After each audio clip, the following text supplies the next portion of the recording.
মাশাআল্লাহ, এটা অসাধারণ একটা ঘ্রাণ আসতেছে। একটু কাঁচা থাকতে থাকতে উঠানো লাগতেছে, কারণ হচ্ছে যে এইটা কাঁচা না, যদিও এটার ভিতরে হচ্ছে যে পেকে গেছে। যে দেখে আপনাদেরকে, দেখেন যে দেখছেন কালো জিরার দানা সব পাকা ভিতরে। মনে হচ্ছে উটির মাংস খাচ্ছে, উটির মাংস। এখানে দেখতে পাচ্ছেন আমার হাতে যেগুলা কুঠাইছি, এগুলাকে আমরা হচ্ছে যে বাড়িতে নিয়ে ফ্যানের বাতাসে উড়াবো আর কি। কালো জিরার ঘ্রাণ বৃদ্ধি করার জন্য মূলত ভাজা হয়। আমরা সুন্দর করে ভাইজে নেব এটাকে আগে। আসসালামু আলাইকুম। সকালবেলা আমরা আজকে চলে আসছি কালো জিরা উঠাইতে। এটা হচ্ছে আমাদের কালো জিরার ক্ষেত।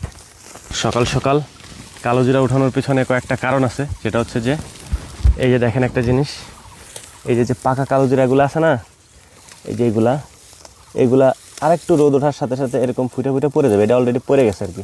এই যে ধরেন এই যে একটা আছে, রোদ ওঠার সাথে সাথে এগুলো ফাটা শুরু করবে। হ্যাঁ, সাইডে এই যে কালো জিরা যে দানাগুলি আছে এগুলি পড়ে যাবে আর কি এখান থেকে, যে কারণে একেবারে ভোরবেলা আমরা এটা উঠাই দিচ্ছি আর কি। কালো জিরা চাষটা আমাদের এদিকে তেমন অ্যাভেলেবেল না আর কি। হ্যাঁ, আপনি আমাদের এই পুরো পাথারে খুঁজেও একটা কালো জিরার জমি পাবেন না। আর কালো জিরার ক্ষেত্রে এখন যে বিষয়টা হয়েছে সেটা হচ্ছে যে ম্যাক্সিমাম কালো জিরা হাইব্রিড, দেশি পাওয়া যায় না। এই যে দানাগুলো দেখতে পাচ্ছেন কালো জিরার, আমি যদি আপনাদেরকে ভেঙে দেখাই, এই দানাগুলো আমি বহুত কষ্টে অনেক খুঁজে খুঁজে দেশি দানাগুলো খুঁজছিলাম। স্বাভাবিকভাবে যেহেতু দেশিটা পাওয়া যায় না, তাই অনেক খুঁজছিলাম, মানে অনেকগুলো হাটে গেছি, হাটে যায় যে আমরা খুঁজছি, খুঁজে খুঁজে এই দেশি কালো জিরার দানাটা খুঁজে বের করছি। এটা মুখে দিলে এত তেজ, এটার সরিষার তেলের আর কি তেজ, এত পাওয়ার এই দেশি কালো জিরার, কি আর বলবো। এটা মুখে দেওয়া ভয় লাগে। হ্যাঁ, কাঁচা অবস্থায় এত মানে ঝাঁস এটার। একটু কাঁচা থাকতে থাকতে উঠানো লাগতেছে, কারণ হচ্ছে যে এইটা কাঁচা না, যদিও এটার ভিতরে হচ্ছে যে পেকে গেছে। যে দেখে আপনাদেরকে, দেখেন যে দেখছেন কালো জিরার দানা সব পাকা ভিতরে। বিসমিল্লাহ। তো আলহামদুলিল্লাহ আমরা সমস্ত কালো জিরাগুলোকে ক্ষেত থেকে উঠিয়ে নিয়ে চলে আসছি। আসার পরে এগুলাকে হচ্ছে আমরা রোদরে দিয়েছিলাম গত 2 দিন পর্যন্ত। 2 দিন না, গতকালকে রোদরে ছিল, এর পাশাপাশি আজকে হচ্ছে দুপুর পর্যন্ত রোদরে দেওয়া ছিল। এরপর দুপুর থেকে নিয়ে আমরা এগুলাকে বাড়ি দিয়ে এই যে ফলগুলো আছে, এই ফলগুলা থেকে কালো জিরাকে আলাদা করতেছে আর কি। এটা আমরা মাড়াই করি নাই। তো আলহামদুলিল্লাহ এই হচ্ছে কালো জিরা। এখানে দেখতে পাচ্ছেন আমার হাতে যেগুলো কুঠাইছি, এগুলাকে আমরা হচ্ছে যে বাড়িতে নিয়ে ফ্যানের বাতাসে উড়াবো আর কি।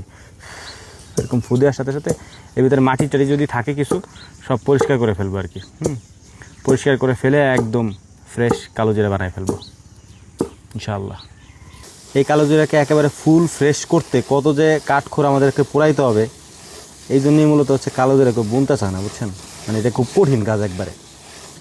এটার মধ্যে কিন্তু ময়লা আছে, এই ময়লাগুলারে আমরা চালন দিয়ে চেলে তারপর হচ্ছে আলাদা করতেছি। আলাদা করার পরেও কিন্তু এর মধ্যে ময়লা থাকবে, এটা আবার ঝাড়তে হবে। আমরা এখান থেকে কিছু কালো জিরা ভর্তা করব। তো এখানে আমরা 1 কেজির মতো কালো জিরা হচ্ছে ঝাড়ছি, আর বাকি এখন ঝাড়ার সময় নেই। তো এটা এখন ধুয়ে পরিষ্কার করবে, একবারে ফ্রেশ করতে হবে।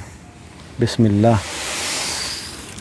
তো আলহামদুলিল্লাহ কালো জিরা ধোয়ার পরে এই যে একবারে ফ্রেশ কালো জিরা হয়ে গেছে।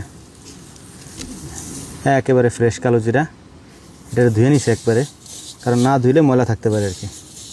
এখন এটাকে আমরা ভাজবো। প্রথমে আগুন ধরানো হয়ে গেছে, চলে এখন আমরা কালো জিরাগুলোকে কড়াইয়ের মধ্যে দিয়ে দিচ্ছি। বিসমিল্লাহ।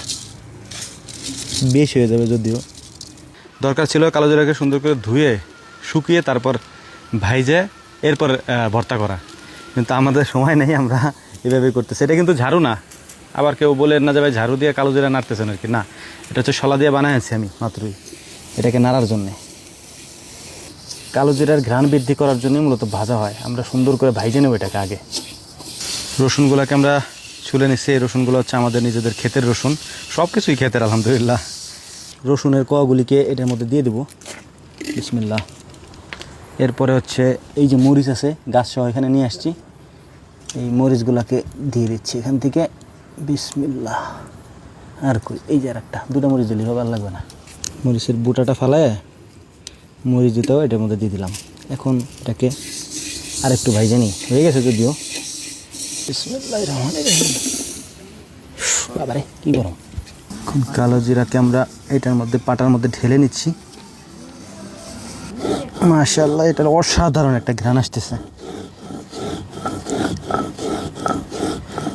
বাড়তে তো মজাই লাগে। গ্রান আসতেছে নাকে একবারে, মন চাইতেছে আমি খাই ফেলি। এখানে একটু দেই, যদিও আমি প্লেটে খাবো না, আমি খাবো হচ্ছে পাটার মধ্যেই। ও মাশাআল্লাহ, লাল চালের ভাত নিতাম কিন্তু কালোর সাথে লাল মানায় না। এটা হচ্ছে কালো জিরা বোনা থেকে শুরু করে কালো জিরা বড় হওয়া, নিড়ানি দেওয়া, পাকা, কাটা, মারাই করা, হাত দিয়ে এটাকে কালো জিরা থেকে ছাড়ানো, এরপরে উড়ানো, তারপরে ধুয়ে পরিষ্কার করা, ভেজে ভর্তা করে তারপর প্লেট পর্যন্ত নিয়ে আসার প্রসেস আমাদের। এরপরে প্লেট থেকে নিয়ে মুখে দেওয়া। কেমন লাগে? মজা লাগে? সেই স্বাদ না? মাশাআল্লাহ। মনে হচ্ছে উটির মাংস খাচ্ছি, উটির মাংস।